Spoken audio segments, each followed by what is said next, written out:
Welcome, Cyclone fans, to another episode of Iowa State Cyclones Live here on the Voice of College Football Network. I'm your host, Levi Stevenson, also the managing editor over at SB Nation's Wide Right Natty Light. Glad to be back here after a bye week. Finally back into Jack Trice Stadium this weekend after a couple weeks away.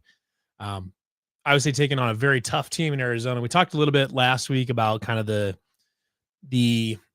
game against Arkansas State that wasn't maybe as it wasn't as clean as a lot of people would have liked to see necessarily. But I think once you've had a couple weeks off, I think specifically having a couple weeks off in anticipation of Arizona, I think is actually going to be more key than I think we typically even see.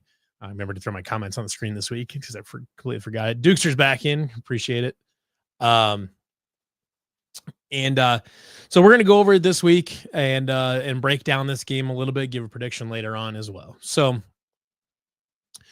coming into this week, obviously we got a 6 p.m. kickoff in Ames.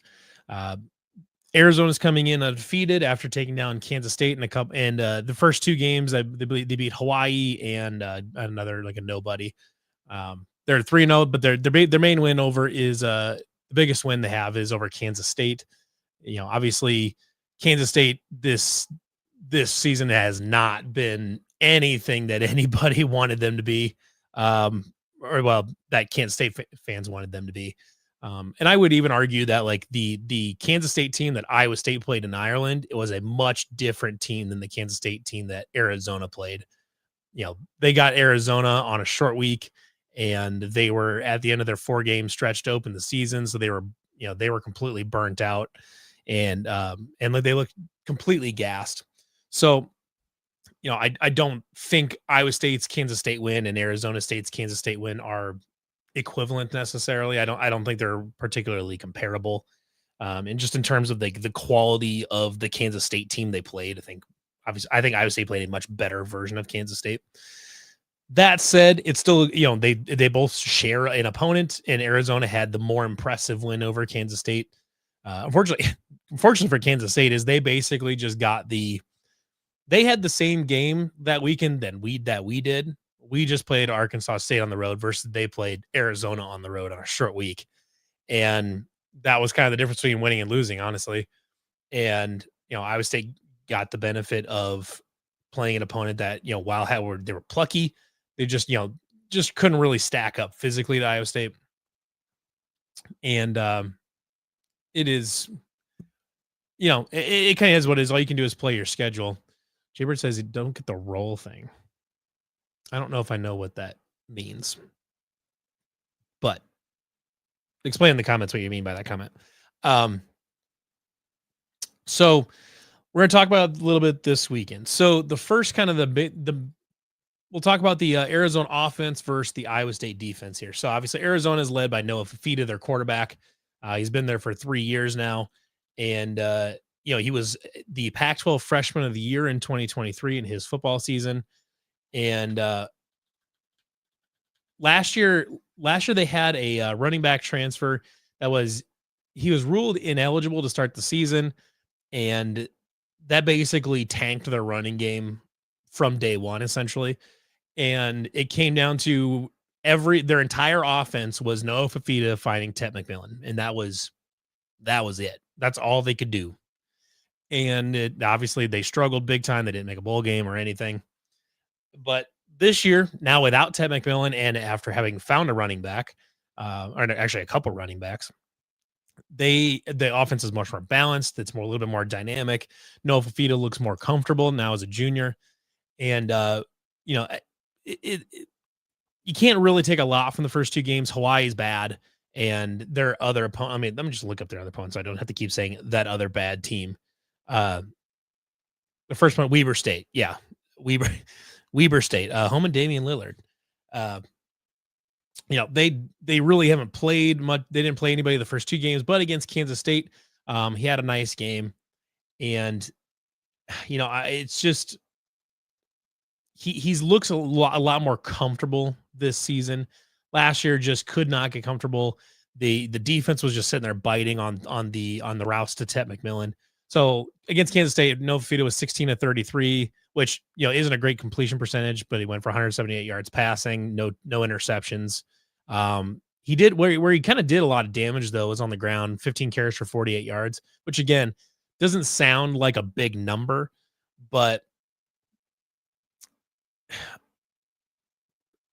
if you really watch that game, Kansas State was having a lot of problems kind of containing him, and Iowa State has had problems in the past dealing with some mobile quarterbacks. Now, I am not a believer that the defense is fundamentally vulnerable to quarterbacks like like to running quarterbacks like some believe.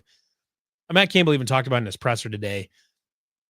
Mobile quarterbacks put stress on every single defense, all of them. Every single defensive scheme has trouble dealing with mobile quarterbacks because they basically even out the advantage that the defense ordinarily has a one man advantage on the field because they don't have someone specifically assigned to the quarterback. Well, when you have a mobile quarterback, they have to have someone dedicated specifically to that player, which evens out the numbers across the board. So, and for some teams that they're more willing to give up that advantage. I mean, it depends on personnel, depends on what your scheme looks like. But Iowa State, just generally speaking, doesn't want to give up that numbers advantage, especially in their zone coverage.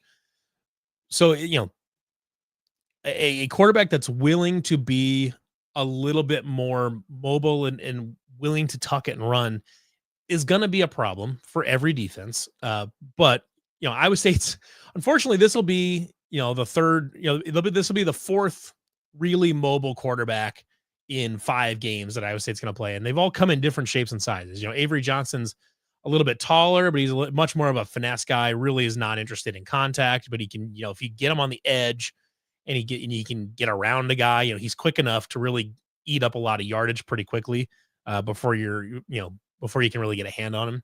And then you go to I can't believe I'm saying this, but Mark Gronowski is actually a fairly mobile quarterback. He's obviously not afraid to run, but that's a big tank of a human being. That's a big physical runner. He's hard to bring down with one thing. He's not going to make anybody miss, and he's not like a burner or anything like that, but he's physical enough that you really got to be fundamental in your tackling and maybe get another guy on him to bring him down. And then you get Jalen Rayner, who's not the best thrower, and he's a lot quicker than Gronowski. He's much closer to Avery Johnson in terms of quickness and speed. But he is not afraid to make a guy miss in the open field. He'll put, he's not, doesn't shy away from contact, and then you've got Noah Fafita, who's really, really quick. Closer to Avery Johnson as a runner is not, obviously he's really small. He's like 5'8", 5'9". He's not looking for contact, and he shouldn't be. He needs to, if he's going to protect his body, he needs to not look for contact. But he's a lot smaller than Avery Johnson. Avery Johnson's like 6'2", 6'3". Nova Fita's like 5'8" or 5'9". So he's a little bit harder to see behind the offensive line. So the linebackers are going to really need to stay disciplined and keep an eye on him getting outside the pocket. Again, he's not necessarily the guy he's not going to try to, turn a scramble into 20 yards unless it's wide open for him. If he can get 8 yards and go out of bounds, he's going to do that.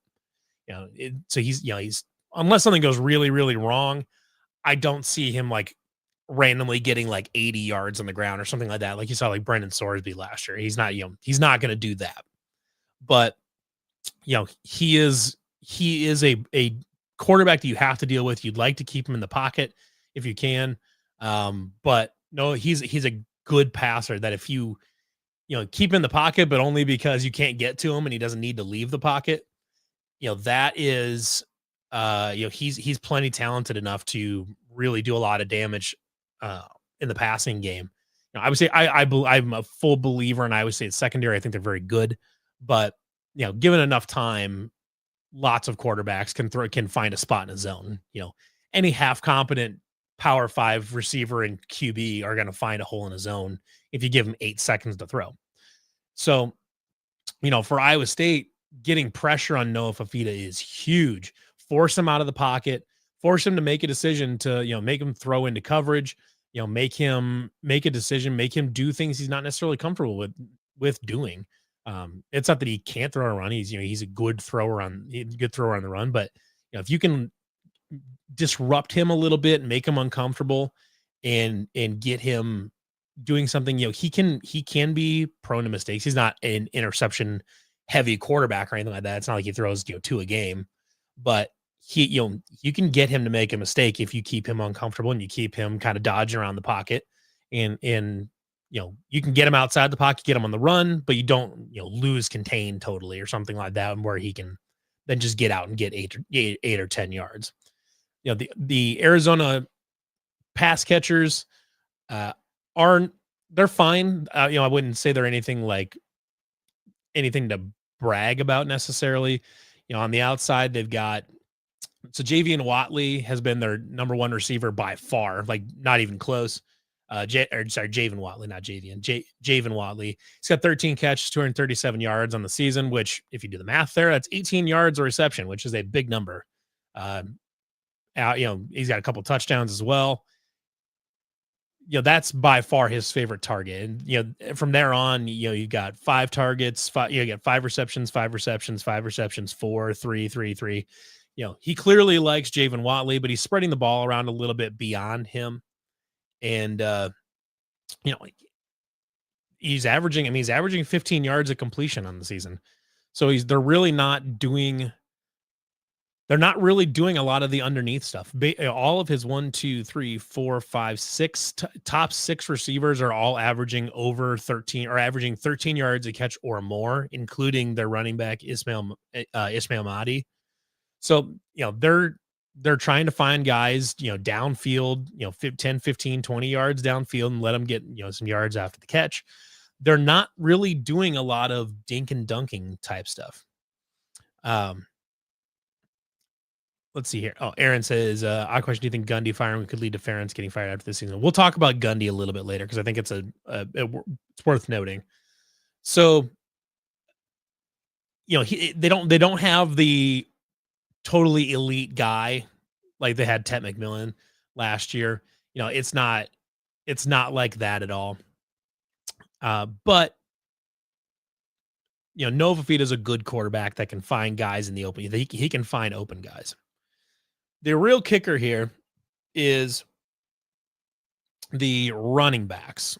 So Ismail Mahdi that I just mentioned, he's a very solid. He didn't really play a ton the first 2 games, but really this last game had a nice, he's their leading carrier. He's their leading ball carrier, 37 carries on the year, which, the second leading carrier is actually Noah Fafita. But so, last game against Kansas State, 22 rushes for 189 yards and a touch, and actually didn't get a touchdown, but 22 carries for 189 yards, 2 catches for 32 yards. Had a really, really nice game against Kansas State. He's a really talented guy. He likes to talk shit on the field. Is he necessarily dramatically more talented than like some of the guys some of the guys at Kansas State and Iowa have trotted out there? I don't know. Not necessarily. I don't think he's miles better than like Kamari Moulton or something like that, but he's a good running back. And it's worth noting, Arizona's got a good offensive line, but they're probably the second or third best offensive line that Iowa State has seen so far. Iowa's is, I think PFF actually has Iowa graded out as the best line in college, the best offensive line in college football. Interestingly enough, but so this isn't the best offensive line they played, and actually even in the Iowa game, Iowa State's defensive line held their own, and you could maybe even argue that they had a better game than the Iowa offensive line. So, I don't think this is it's an effective offensive attack that, can move the ball a little bit. But they're not replete with elite skill makers. It's going to be Noah Fafita extending plays with his legs and trying to find guys downfield on some busted plays. And it's them trying to gash Iowa State in the run game with Mahdi. They've got a couple other running backs that have gotten some run, Quincy Craig and Kedrick Riscano. But they're not really doing a ton. Quincy Craig's got 18 carries over the season so far. So only a handful of carries a game. Riscano's only played 1 game and he's got 10 carries. So, they've got some running backs, but really Mahdi is the star of the show. And if you can limit what he does, even if he gets 100 yards, I don't think that's necessarily a big deal. But, as long as it's between the 20s type of thing, like um, you don't want to let him get the bust off these really big plays. I think Arizona is in top. I think they're in the top 30 in the country in explosive run rate at like 22%. So they have a fairly explosive run game. Monty's an explosive running back, but Iowa State boasts, one of the best, like kind of the back, you want to call them the back eight, back seven, second level defenders, linebackers and safeties. Iowa State boasts very, very good run defenders at the linebacker and safety level as well. So, and that's what you want to have if you're trying to limit explosive run plays. So, I think Iowa State will be able to cut down on Arizona's explosive run plays. Hopefully, hopefully you don't have any of the more of the broken play QB scrambles for 30, for 8 yards on 3rd and 7 type of thing. Obviously you want to avoid that. And getting in long downs is obviously good. But if you can cut down on the explosive plays and make Arizona really like nickel and dime you all the way up the field, I don't think they're going to be able to do that all game. They maybe will do it on a few drives, but I don't think it's going to be something they're going to be able to consistently put together because I just am not sure that they've got the playmakers outside of Mahdi. I don't know that they've got the playmakers to really like dominate in the passing game and move the ball downfield in an explosive way. So if you can contain Mahdi and even if he's getting 3 or 4 yards, if he's getting 4 yards a carry, but he's not busting off long runs, I think Arizona will eventually get impatient and make a mistake. It's also worth noting that while Iowa State is one of the least penalized teams in the game in college football, Arizona, I believe, is the second most penalized team in college football right now. And specifically, their offensive line holds a lot. And that can happen when you have a mobile quarterback that wants to get outside the pocket and make throws on the run, things like that. And they just kind of lose him and lose where he's at. And then that's how you end up with some holds. But Arizona commits a lot of penalties. So if I'm Iowa State, if I can get some pressure, especially up the middle, and force Noah Fafita to the outside to get out of the pocket and sort of bait those tackles into getting a few more holding calls and get, Arizona into 2nd, 3rd, and long situations via those penalties, I think that goes a long, long, long ways towards Iowa State winning this football game. So, I said, Seth Agee is their first year offensive coordinator. I think he's done a nice job so far. I will be curious to see what happens when they play against a defense that really just doesn't give up a lot of explosive plays, and that is going to make them really take their time and kind of dink and dunk down the field, which is not something they really typically like to do. So we'll see how that goes. I think Iowa State's got, an advantage here. I think Arizona's got some playmakers, but Iowa State, give me the Iowa State defense as to win this matchup. Let's flip to the other side of the ball, which I think is a very, very interesting matchup here. Because Arizona plays kind of a weird defense. It's a base 4-2-5, which anymore in modern college football, very, very few teams play a traditional like back four where it's just 2 corners and 2 safeties. Very, very few teams play that. It's pretty much just 3-3-5 and 4-2-5 anymore. And obviously both of those tend to kind of morph and look a lot like each other in certain situations anyways. But they're playing a 4-2-5, but they don't necessarily have any particularly standout players. Their 2 safeties are very, very good. Let me pull them up here. They're very, very good at safety. Genesis Smith and Dalton Johnson, their 2 safeties, are very, very good. They lead, Genesis Smith leads the team in tackles right now. Dalton Johnson is 3rd. They are good, and maybe the best matchup that we've seen for someone that may be actually able to, cover Ben Bramer and Gabe Burkle. But, they're going to have, they're still going to have their hands full with Bramer and Burkle. But the rest of that defense, like, they have some guys, but they're not any particular standouts necessarily. Probably their best linebacker is Chase Kennedy. He's He's been pretty good. I mean, he's not like a world beater or anything like that, but he's a solid player. But really where this Arizona defense kind of starts causing problem is that their defense is extremely aggressive at like all three levels. Their defensive line stunts and twists on I would over half of their defensive snaps, most of their defensive snaps. And I have some clips I'm going to show you here in a little bit, just to kind of demonstrate what I'm talking about. But I mean, their entire deal basically is that defensive line is trying to cause as much chaos at the offensive line as possible. Sometimes that helps them get through the pass rushers. Sometimes it just helps muddy up the running lanes. Does a lot of weird things. And then you kind of let the linebackers, their experienced linebackers and safeties, come down and make hits on the running game. And I believe they're like second in college football in blitz rate. So they blitz a lot. Now they don't get home very often. I think they're only I think they're in the bottom. I think they're outside of the top 100 in pressure rate, but they don't get home a lot, but they do bring a lot of blitzers. To counteract that, I would not be shocked if they bring in a Tyler Moore to add in a sixth pass blocker into that, just to help, give Rocco a little bit more time and help take advantage of Arizona being very, very aggressive. So I want to show you a couple clips here of what I'm talking about. Let me see here. This is what I want. So here's the first clip I've got here. So this is all three of these clips are against Arizona. These are all in the first half, but I can just kind of show you what's going on here. Oh, I've got I forgot to pull down the biggest 12 banner. There we go.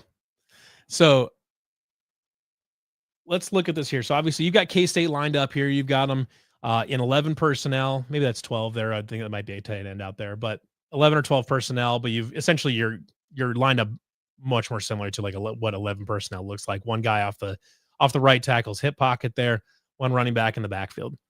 And now let's go here. Watch the defensive line of Arizona. So we're gonna bam. So first thing you can see right here is they're starting to stunt. They're starting to do a twist on the inside. Bam. So what you saw here, you saw the right defensive end and the right tackle. The right defensive end and the left defensive tackle twist outside to their left, and the right defensive tackle and left edge over here twist inside. Now, granted, Kansas State did a nice job countering this. I mean, they've got two guys in the backfield right there. I mean, they've got a couple guys home clean here. Like I said, Kansas State had a decent-ish play call here to counter what's going on. But this type of stunting action is exactly what K-State loves to do. Zeroes out the opening possession. Make the plays. So watch this defense. Watch the defense again. You're going to watch over here. You're going to have the right edge, and you're going to have the left defensive tackle here. You're going to have them pop out and be the outside of this twist. You're going to have this guy, the right defensive tackle, and the left edge here shoot inside through their gap. There, young man. There's Dylan right there. That's the kind of stuff. Again, the play call from Kansas State sort of lets this happen, but it's this type of action that you're going to see a lot. Edwards with him as well. It lets Avery Johnson keep it out here. Oh, this is a tuck. So you have this defensive tackle, the left defensive tackle that came on the outside, eventually he came out and sort of spied him, really. So like, watch this left defensive tackle here again. Watch right here. So, man. There's Dylan. And now he's really just watching. He's just watching Avery Johnson here. Edwards with him as well. This is a tuck and run. Does a nice job. Unfortunately, this outside receiver here doesn't really do his job very well. This guy right here doesn't do a very good job holding that. Edwards with him as well. This is a tuck and run. Here is Avery Johnson trying. He gets pushed back, but it's that type of twisting and stunting action here that Arizona loves to do to put a lot of pressure and kind of muddy up that running game. So like when you're in this situation, when you've got a read option from Kansas State, he's going to, he sees that twist. He sees the line go through. He's immediately going to read, I'm keeping this thing. Yeah. Now, when he sees that on film, they're going to look at this and say, Avery, you should have seen this defensive tackle. and you saw him stand up and start watching you, which means you should have handed it to the running back. There's Dylan But if he hands it to the running back there, he's already got 2 defensive tackles in the backfield. Edwards with him as well. He got tackled right there. So, but that's where the chaos comes in, because the defensive tackle sitting there waiting for it reads on the read option, looks like you should give it to the running back, but he keeps it. This receiver doesn't do a very good job blocking. The defensive tackle does an all right job. This is a tuck and run. Here is Avery Johnson trying to carve to the 35. But that's the type of thing that Arizona wants to do here. Let's go to the next clip, which I'll have to pull up here. Can only really do these one at a time, unfortunately. Okay, next clip here. We've got Kansas State in 12 personnel. So, Iowa State doesn't run a lot out of the pistol like this, but, some variation of this is pretty common. So 12 personnel here. We got 5 on the line here for Arizona State. And you see it right here. That nose tackle twists to the inside here and basically clogs this nonsense up. And all of a sudden now there's 2 running lanes here. But this is a mess. It's not really supposed to go this way, so it's not such a big deal for Kansas State. But that twisting action has gummed up the left side of this line. Oh gosh, I should get it on the screen. Okay, so 12 personnel. You've got 5 on the team. You've got 5 on the defensive line here. So now we've got.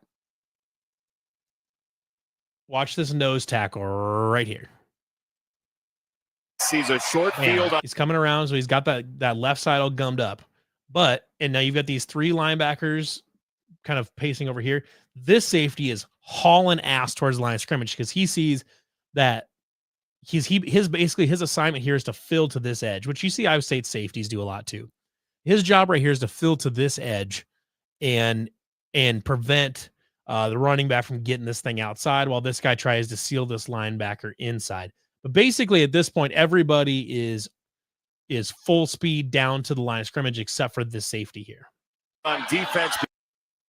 Yeah, that guy's hauling ass. They've handed it because of it. Dylan Edwards blew it up. He is bottled up. So on defense. That's what Arizona wants to do here. Now Kansas State it would have been nice to have a read here. His team sees a short field. If right here he could have pulled off like a play action right here. If you have a play action here with an action on like a 0 coming back on a zig route back to the outside, I think is a really fun way to this, because Arizona is gonna over pursue a lot. They're gonna when they see this thing, they're gonna bite on this action quite a bit. So when you're talking about things that could work pretty well against Arizona, I like the RPO game and I like play action here. Now, Arizona does bring a lot of pressure, and play action can be susceptible to a blitz if you don't have someone to get rid of the ball to immediately. So you have to, if you're going to do a play action or RPO type thing, you got to do it specifically play action where you don't really have the option built in to hand it off to the running back, which you can argue doesn't necessarily exist a lot in college football. Pretty much anything now, like anything that could have been play action is pretty much going to be RPOs for the most part, counters, RPOs, things like that. There's a lot of stuff going on here because you can see how hard Arizona's crashing on this handoff. This is one, Avery Johnson naked bootleg. Avery Johnson pulls this thing out, gives you a boot out this way, and you have 0 coming back on a zig route. And you've got a lot of space. Maybe this guy sees it and he comes back to pursue Avery, but then this guy's wide open. But because of Kansas State basically run these as a dedicated run to the outside, which is where Arizona wants to force you to run. They don't want you to essentially play chicken with them in the middle of the line. They don't want to play in here. They want. And his team sees a short field on defense because of it. And Kansas State ran right into it. And once this thing is snapped, really too, you can see yardage he's granted. Arizona is really relying on their linebackers and safeties to just see the play and get after it. So you can see this safety up here. He's going to come out of like a cannon. And, the linebackers they're not really reading gaps. They're just finding a spot where they think the running back is going to come in. And his team sees a short field on deep. So like this linebacker here is not reading shit. Like he's basically just trying to cover this backside. He's not, he's trying to, he sees these two running lanes here, and he's just trying to fill this because he knows that this guy's going to fill to this edge and this guy's going to fill out to this edge. Defense because of it. Dylan Edwards on the run and bottles it right up. So part of the way you can go out Arizona, I mean, you need to sprinkle it in between inside and outside so that they can't read it. But because of how aggressive Arizona's defense is and how much they want to push you to the outside, at a certain point, you got to be able to call their bluff a little bit and kind of stare them right in the face and run, run up the middle through an A gap, something like that, create an A gap, even though they kind of like to blow up the gap. I got one more clip here I want to show you guys. I'm actually putting it on screen this time. Okay, so we're still in the first quarter here. Kansas State out here looks like 11 personnel, or 01 personnel. So they're empty with one tight end right off the right tackle here. Kansas State or Arizona's got 5 right here on the line. And then you got these receivers bracketed over here with one safety over top. Him to actually dictate. Bring some motion across. And you're going to see the first thing you always want to watch with Arizona is their defensive line and see what they're doing and what they're going to do immediately after the snap. Let me see here. Edwards has a run to the 40-yard line. Dylan Edwards, the junior from the state of Kansas, transferred from Colorado. You think okay. So first thing, what they've had in the past. Oh, this is a different play. Whoopsies. Edwards around the corner again, but you see the difference in speed. And I think I accidentally jumped too far forward for some reason. But off to a tight end. It's Garrett Oakley, a very crowded I believe this is room for Kansas State. Using him. Yep. Okay. So you got the running back that's going to come in on motion here. And he's coming across. So the first thing you're going to watch is right off the snap what the defensive line is doing. To actually dictate coverage right now. Okay. So they see this guy coming across. They're bringing a blitz. They've got 5 guys coming right now. Kansas State's got a pulling guard.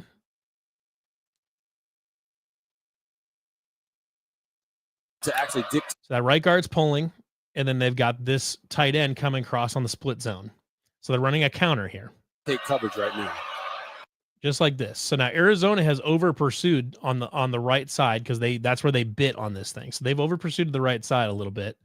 And now they've got a hole coming in left. They've got a receiver blocking down here, and they've got a guard and a tight end coming through here to lead block. Right here. Edwards. And all Dylan Edwards has to do is make one guy miss. Breaks a tackle. Edwards. And you're right there. So back this up just a touch. Using him. So we had the right guard pulling here. We've got the tight end coming on the split zone. To actually dictate coverage right now. Coming through here. Now all you have this linebacker right here is tracking the running back. And all Dylan Edwards has to do here is make this guy miss. That's it. You just got to make this guy miss. And he makes him miss, which both Abu Sama and Carson Hansen are more than capable of doing. Delay. He breaks a tackle. Edwards. And you just take what you can get, and you have a nice play there. So I've already seen you guys hinting at it in the comments here about what all of this means. It looks like you guys have already been figuring out as I've been demonstrating this. RPOs, Sama in the RPO, counters and RPOs, the pop passes, delayed runs. All of these are great things. Basically, any sort of misdirection, RPO type stuff can really, really mess with the Arizona defense because of how aggressive they are. They want to collapse down on anything you do and attack it. Their defense, partially because of how they play, like they really don't have an option to play slow, because if you have hesitation, they're going to have holes all over the place. But because of that, to make it work, this defense is flying around all over the place. They're sprinting everywhere. They're trying to lay the wood and make a big hit whenever they possibly can. So what you can do is you get misdirections. Maybe you get a screen, maybe you get some screens. A bubble screen to Xavier Townsend would actually, is probably going to work pretty nicely. Like an RPO, to Sama with a screen over to Townsend on the outside. Something like that could probably be really nice. And as someone mentioned earlier, that pop pass is going to work at some point in the game. It's gonna. I mean, it already works against teams that.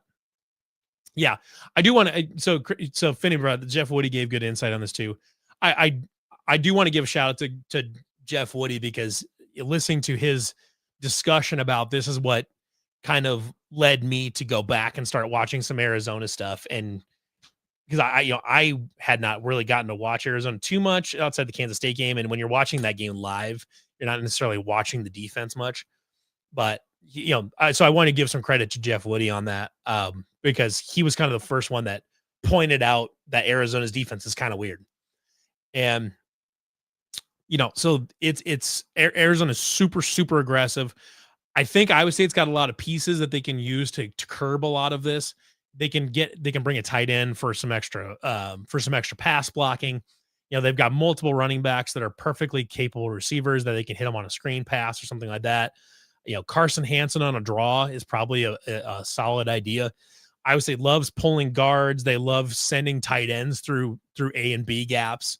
They love doing a lot of the things that can really, really hurt Arizona's defense. And we haven't seen it really yet this year, but the RPO alert to the backside slant that Iowa State has, it seems like every year has, one of those things go, it gets completed and then gets taken another 50 yards to the house.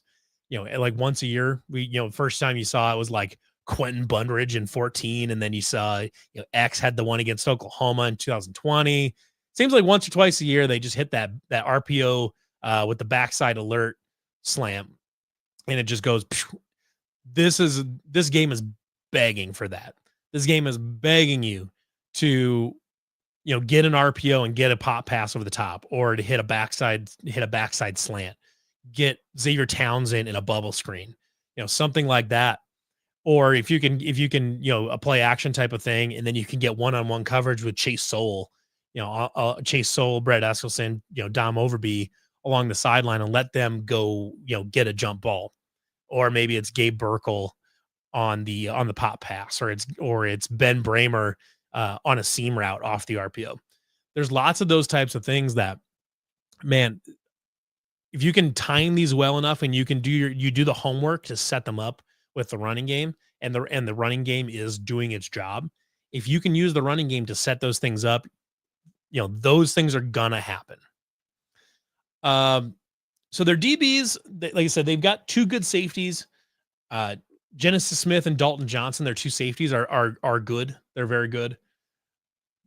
Their corners are fine. I don't think they're necessarily anything to write home about. They're not he's on the report, and that's just kind of what it is. I think they're there. They do fine, but they're not any particularly standout players at those two positions. So let's do our 3 keys to victory. Number 1, don't get impatient. So this actually goes for the team and also the fans. And this is why. For the fans at the game, there will, and on TV, there will be times where Iowa State goes 3 and out. It's a negative play. It's 2 negative plays in a row, and then they go 3 and out, and they go 3 and out, and they go 3 and out. You just don't get impatient until it's third quarter, fourth quarter thing. If they haven't figured anything out by late third quarter, fourth quarter, sure, start panicking. If in the first quarter they go 3 and out on the first couple drives because Arizona was able to get a couple negative plays, don't worry about it. That's Arizona's thing. They like to gamble. They like to gamble as a way to generate negative plays. In exchange, you're gonna get a couple plays that you're gonna get a couple chunk plays in exchange for those negative plays, and they're hoping that those chunk plays get, either canceled out by more negative plays later on that drive, or that they don't go for touchdowns, and instead, and the negative plays end up in a strip sack or something like that. So like for Rocco Becht, it's if you there's no reason to play hero ball in this game, because Arizona they'll penalize themselves, they'll commit special teams mistakes, they'll do lots of things to give you the game. And as long as, like, if it comes to the down to you taking a sack, or making a risky throw or something like that, just take the sack, or trying to make a throw like out of traffic. Like if you're being swarmed in the pocket and trying to make a throw out of traffic type of thing, where the ball might get knocked out on the way out type of thing. I think you have to make a business decision there, because if Arizona is able to get like a strip sack and turn their aggressiveness into a turnover and get a lot of field position that way, that's where you can get in trouble. Eating a sack, punting the ball away, flipping the field, and making Arizona, dink and dunk their way all the way down the field all game, I think is going to be a recipe for success for Iowa State as far as winning the field position game. Because again, Arizona likes to make special teams blunders, and they like to penalize themselves. So if you make them take 8, 9, 10 plays to get down the field, to get 50 yards, if you're going to make them take 10 or 12 plays to get 50 yards, eventually they're going to hurt themselves. They're going to eat a false start penalty. They'll eat a holding penalty. They'll do something like that and probably hurt themselves. So I think just don't get impatient. Don't try to force passes in there. Don't get overly aggressive as far as attacking their aggressive defense right away. Take what they'll give you, which sometimes is going to be a big play. Sometimes they will just give you a big play, not on purpose, but they'll miss a coverage. They'll over pursue something. There's lots of things you can do. A game like this screams like, get a couple guys in there, a couple extra tight ends for pass protection, do a play action to Abu Sama and hit Dom Overby down the sideline or something like that. Like something like that makes a lot of sense to happen in this game. So don't get impatient. This is an obvious one, but avoid silly mistakes like I just talked about. Don't hurt yourself by taking a false start penalty and going to 1st and 15, because then if the next play Arizona gets a negative play, now it's 2nd and 18, you've got a long ways to go. You got a long ways to go in 2 plays.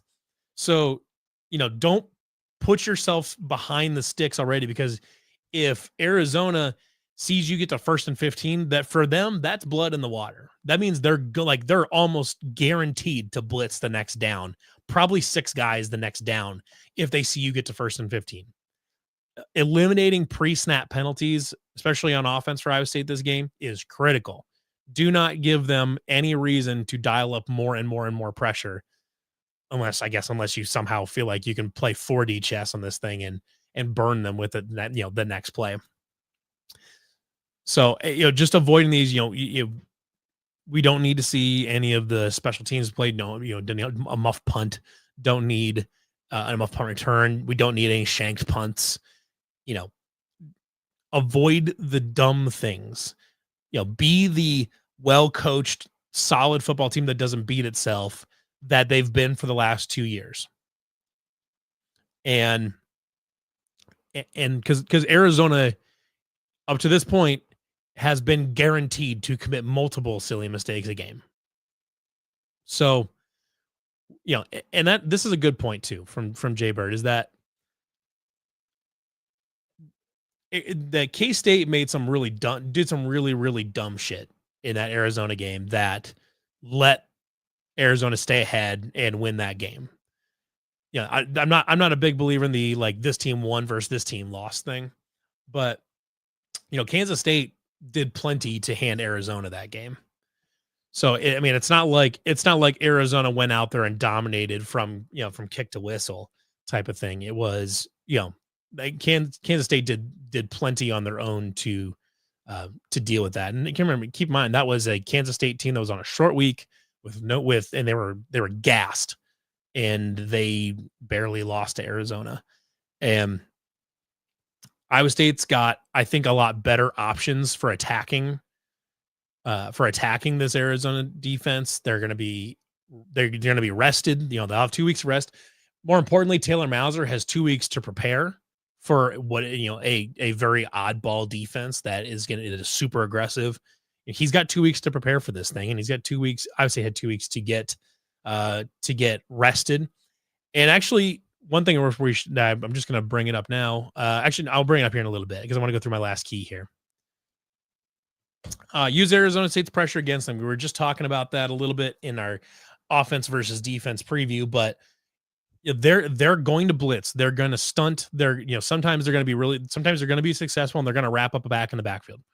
There's going to be other times where Trevor Burr or Dylan Barrett or Brennan Black is going to catch one of those defensive tackles in a bad twist, and it's going to leave a gaping hole that Carson Hansen can follow a tight end or a pulling guard through and get to the second level pretty fast.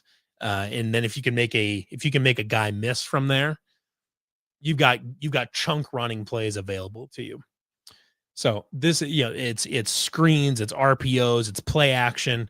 I mean, obviously you can't do all those things all the time because you need to be able to do the homework. You need to set them up with some more standard runs and some more conventional throws. But this is a defense that is basically begging you to. They're daring you to run a fake the other direction and to take a shot deep, which we've seen that Taylor Mauser has not been afraid to take a deep shot, especially early in the game. Iowa State is perfectly happy to trust their guys to win their one-on-one matchups downfield. If it's Brett Eskels and another receiver, or Chase Sowell, another receiver or whatever, they're going to trust those two guys, those two guys especially, but they're going to trust their receivers and their tight ends to go win one-on-one matchups. They'll throw a deep ball. They'll throw a deep ball when it's just a receiver and another guy. They're going to say, well, our guy's going to win that. And, a lot of times it pays off. Sometimes it doesn't. The receivers, if the receivers ever wanted to have a good game and not drop some passes, this would be a great one to do it in. And because if you can really get the receivers going this game and get them up to speed with the rest of the team, basically, that adds a wrinkle to this that Arizona hasn't really been there this season, and Arizona may not be really super ready for. So, let them be over aggressive and punish them for it. Hit them with the RPO stuff, the backside alerts, the bubble screens, the tight end up the seam, things like that they've gotten passed along. They've gotten past a few different defenses this year as well. So one thing I do want to talk about a little bit this week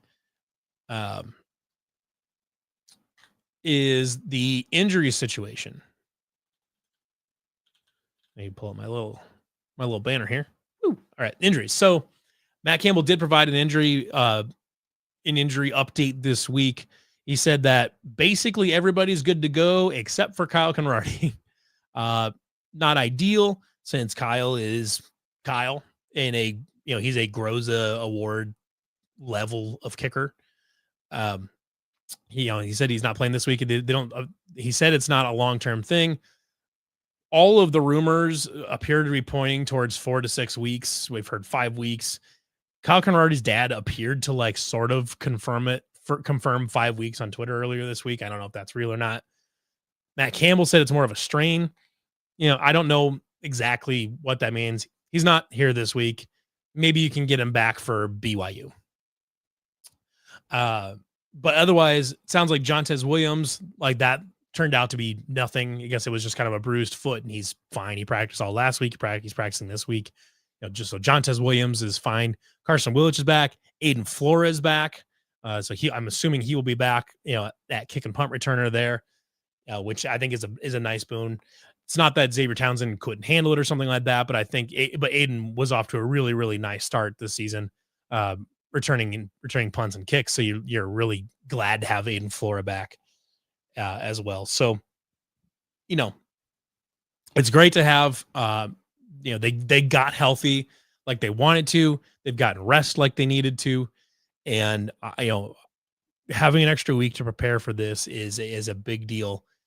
You wish you had Kyle Conrarty back because he can kind of change your offensive play calling a little bit. It's I don't know exactly what the leg on the new kicker looks like.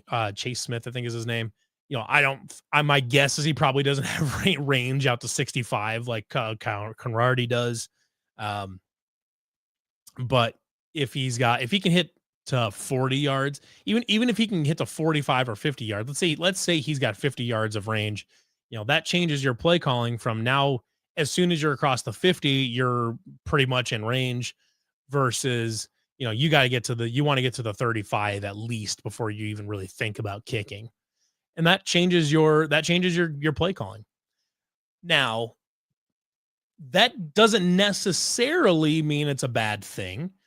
Because instead of now in situations where, at the 40-yard line, they just say, fuck it, we're going to let Kyle Conrarty kick and we're going to take the 3 points. Maybe now on 4th and 4, now they're going to go for it more often. Now, sometimes that means they might not get it and they turn it over on downs, but they also just might get it and they just keep the drive moving. So taking that safety blanket of Kyle Conrarty away, it could potentially be good. If the offense has some momentum and they're figuring it out, forcing them to convert on a 4th down in a place where they would have just taken 3 points could easily just end up in a longer drive and end up either with an easier field goal or with a touchdown. So, I'm not saying losing Kyle Conrarty is not a good thing. You don't want to lose Kyle Conrarty, but I think the silver lining is this could force the offense to be more aggressive around the middle, between the 40s, basically. Be more aggressive, knowing that you don't have, or even let's say between the 30s, knowing that you don't have that safety blanket back there and really wanting to just make sure you keep this thing moving forward. Yeah, so Duxer's, let me pull up Duxer's comment. Strain is where the muscle stretch to the point of tissue damage, but nothing significant. A sprain is where the tissue is damaged. So Matt Campbell referred to it as a strain.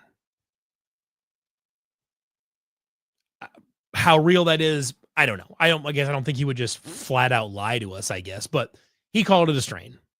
Maybe that's a few weeks. Who knows? But we'll see. They've got everybody else back. This is the healthiest they've probably been a little bit. Just Trevor Bohr is back. He played against Arkansas State. The bye week couldn't have come at a better time. They got to 4-0.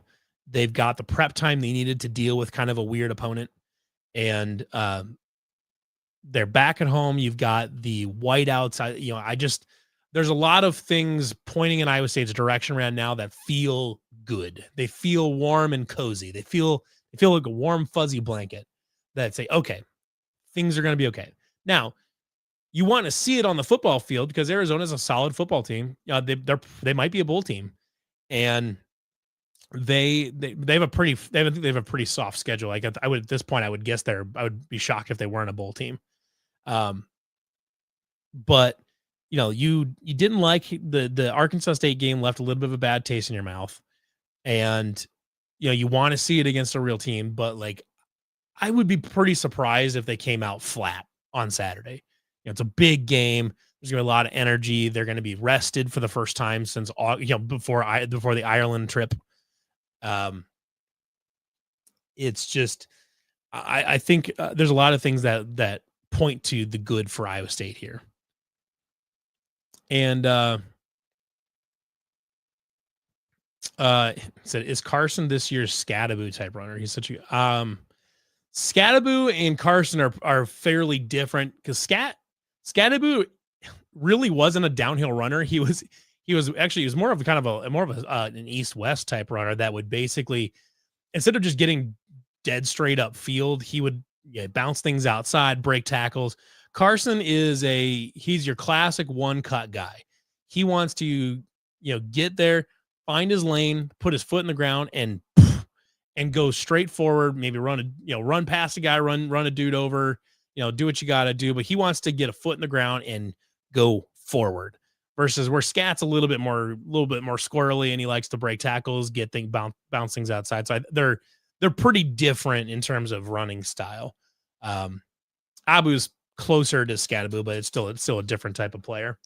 But this game, I think so. I think I saw somebody mention it earlier, but the game does feel like one where a long explosive touchdown run from Abu Sama feels very much in play.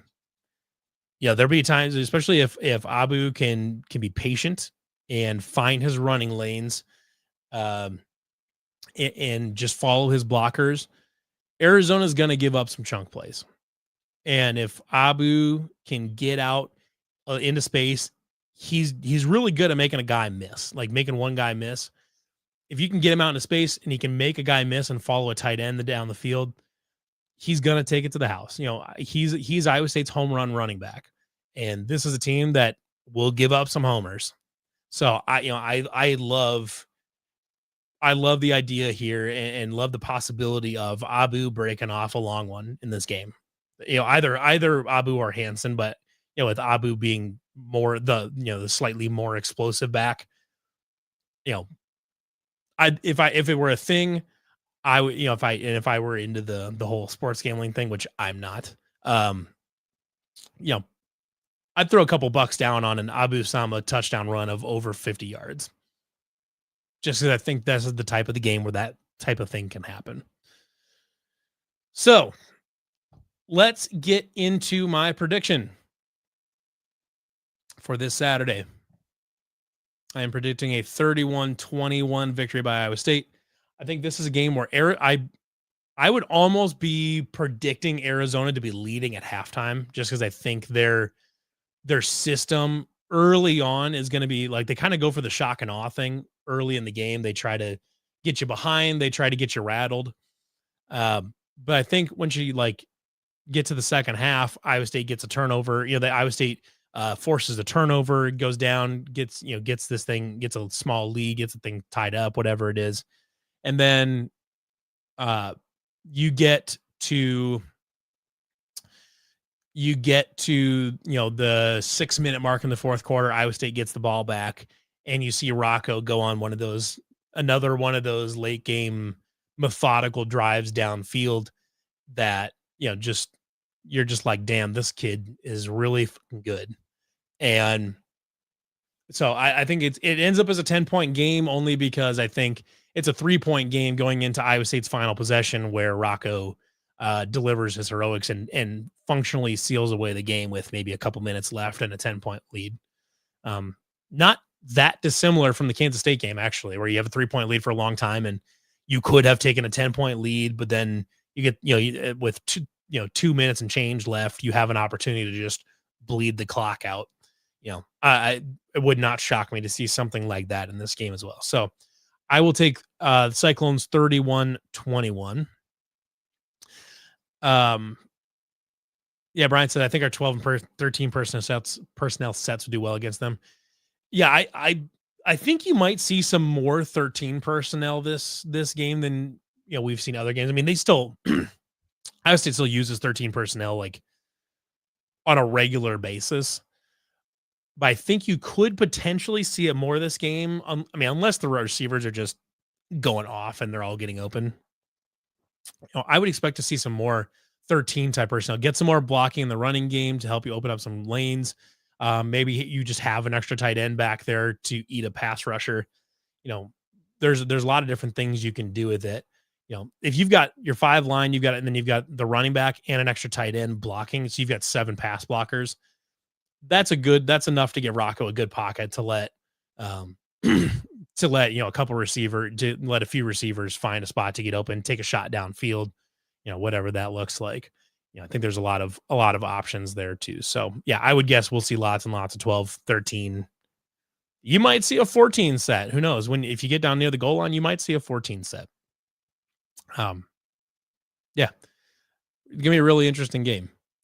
So that's pretty much all of my preview. I did want to talk a little bit about the Mike Gundy situation down at Oklahoma State. So obviously I'm sure everybody knows by now, Mike Gundy was let go by Oklahoma State today.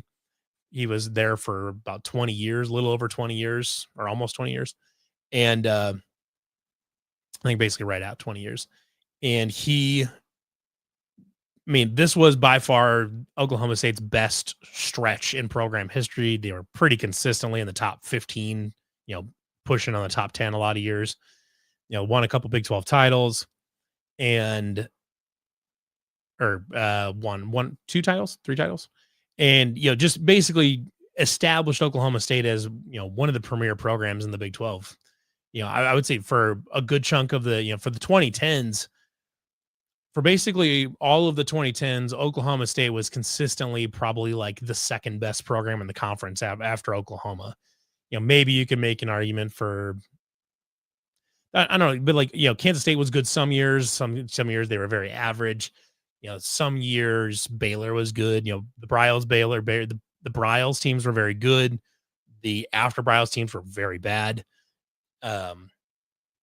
TCU had a few years there. There were some other years TCU was pretty bad. But Oklahoma State was just there all the time. They were always there. And if I remember correctly, Gundy only put 2 losing seasons together in his entire career. And that was the first season and his last, as far as full seasons go. He put together his first season was a losing season and his last full season was a losing season. But otherwise, he made a bowl game every single other season and won there. So all this is to say is that Gundy was tremendously successful, but obviously he had become a bit of a dinosaur in the sport. He resisted NIL, he resisted the transfer portal, which I don't think any coach likes the transfer portal as it is. I don't think they like NIL as it is. It's just how it currently is. But he just didn't really feel like playing the game. And then, by the end, he got really crotchety. He just turned into a curmudgeon the last few years. And, even though, 2 years ago, Oklahoma State played for a Big 12 title, they were completely uncompetitive last year and they're uncompetitive again this year. And the vibes around the program are bad. The corporate sponsorship has started to dry up. Their NIL is not in great shape. They don't have T. Boone Pickens there anymore to help, fund things. Oklahoma State's in a really tough spot right now, but frankly, this had to happen. There was no option to let Gundy stay around that made any sense. They needed to move on from this thing, start working on finding replacement right away because, anymore with the early transfer portal being the primary thing, they're going to need a big time roster rebuild. They're going to need to buy a new roster and all this. They're going to need to clean a lot of house. So, they want to get their next staff, in the building as soon as they can, get them recruiting as soon as they can. And that's just how it works now. You have to be ahead on the timeline. It sucks. Yeah. And Jay Bird's exactly right. You feel bad for Gundy because, what he's accomplished there. The man deserves a statue there, but obviously this is pretty much the textbook example of the old proverb, you die hero or live long enough to see yourself become the villain. And, had he left for Tennessee in 2017, to Oklahoma State fans, he would have died a hero. He would have left a hero and he was just really great. But now he's lived long enough to become an old crotchety guy that just didn't evolve with the sport. And it is what it is. I'm not sure exactly what their plan is going forward. There's Zach Robinson down in Atlanta. He's obviously an Oklahoma State alum. He's been an NFL coordinator. There's a number of other guys. There's Jeff Traylor down at UTSA. The golden goose or the great white buffalo for them would probably be Alex Golish, but I think Alex Golish will be at an SEC school next year. If I had to guess, probably Arkansas, because I believe Golish's family is all from Fort Smith, Arkansas, and Arkansas also has a shitload of money, just tons of money. The whole Fayetteville, Bentonville area is booming. There's tons of money there. Arkansas is like a good football coach away from being a really, really high end football program. And Golish might be the guy to take him there. So I don't think Golish will be available at Oklahoma State. They're going to have to go either a G5 coach or probably a P5 offensive court, like a P5 coordinator. either way, I think they need to. I think they are probably going to want to and need to just clean house, get rid of any last remaining vestiges of the Gundy era. Any coordinators, anybody, they're all just out the door type of thing, and just start fresh. So I think that's what Oklahoma State probably needs to do. So, I think the question earlier was like how it would affect like the Kirk Ferentz situation at Iowa. It's a little bit different because Iowa's still winning. Like they're still a decent team. Like they're probably still going to win seven games this year, probably maybe 8 if they somehow upset Indiana or something like that. They're still winning, so like they're not like, it's not like they're Oklahoma State, where Oklahoma State is just shit. They're just bad. They're really, really bad. They would be an underdog to most G5 schools at this point. They're really, really, really bad. And Kirk Ferentz, Iowa just isn't. Iowa's still a pretty respectable team. They're unexciting. They are infuriating to watch. I think they're just a stain on the sport in terms of just like how they are to watch, but they win.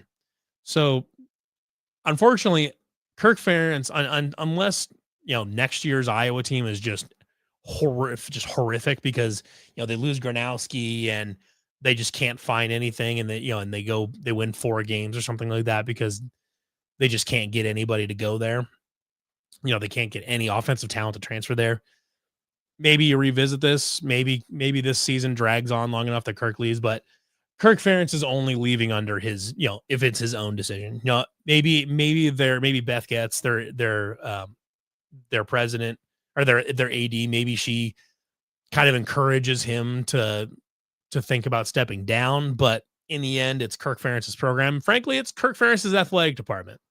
So, he's only done when he wants to be done. So I don't think that what happened here with Gundy is going to affect what Iowa does, because I think Kirk just has a lot more power over the situation than even Gundy did. And Kirk right now isn't losing the way Gundy was losing.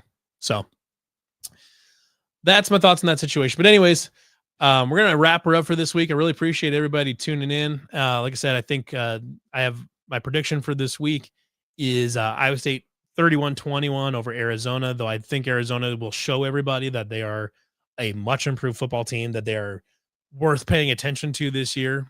It'd be interesting to see, because we're going to find out a lot about both Arizona and Iowa State this weekend. We're going to find if it's a close game, if it's a close, like well-played football game, I think we're going to leave saying Arizona's a really good team. Iowa State is, they're still a very good football team. There's a lot of people that will still say, we need to see them against BYU or Arizona State or whatever. Oh, sure. George says, I haven't heard Campbell's name once in these vacancies. He was immediately floated for UCLA, which I think is ridiculous because he's not going to go to fucking UCLA. But like, he's obviously not going to go to, Oklahoma State right now is a step down. And so yeah. Ooh, will Rocco be able to dethrone Purdy for the GOAT? Yes, he will be able to. I think if Rocco wins a Big 12 title this year and it's like heavily influenced by him, which it almost has to be, I think you need to have some real discussions about where Rocco's place fits and if he has surpassed, Brock. If he doesn't win a Big 12 title this year, but he goes to one again, I think you're still having a lot of those same conversations, just less. You got to do a little bit more lifting for Rocco in terms of just like team wins as far as personal stats go, because Brock Purdy is still like a more prolific passer, I think, up to this point in his career. Not by a lot, but I think Rocco, by the end of Rocco's career, so right now, it's tough because he's only 4 games into his junior season. Right now, there's no way you can rank him outside of the top 5. I think he's got a pretty good. It's Brock right now. Then I mean, in terms of raw talent, obviously Seneca's right there. But if you look at just like what they did in their career, I mean, if you had to ask me if I would take Rocco Becht or Seneca Wallace, I think I would take Rocco. And I mean, I would take both of them over Brett Meyer, and I would take all three of those over Todd Bandauer. Whoever you want to put fifth. I don't care about any of you that say Sage Rosenfels. He will never go on a list of mine. I am not a fan of Sage Rosenfels. But right now I'm just going to put him at 2 because I think he's winning at a rate that even Brock Purdy isn't winning at. And a lot of those wins, those 1-score wins, are because of Rocco. So I'm going to put Rocco at 2 for right now, but he is hot on the heels of Brock Purdy. And I think if they win a Big 12 title this year, I think you need to have some real discussions about where he sits, even before he goes into his senior season. So, that's where I'm at with it. Why would Sage do to you? Not a fan. I'll just leave it at that. But anyways, thank you all for watching. We will not be doing a post game on Saturday because since it's a 6:00 kick, I will not be getting home until midnight or a little after. So unless all of you are willing to stay up till after midnight Central Time, unless you're willing to stay up till midnight, 1 in the morning to do a post game show, I probably will not do a post game show Saturday night. If you guys are interested, let me know in the comments, either in the live chat or in the comments on the video. But I would be willing to do like a Sunday morning type thing if you guys were interested in, or a Sunday afternoon type thing, just as kind of a recap if you guys were interested in that. But so no post game on Saturday, at least Saturday night for sure. So yeah, everybody, appreciate you watching, and we'll see you guys again next Tuesday, hopefully with Iowa State sitting at 5-0. So thanks.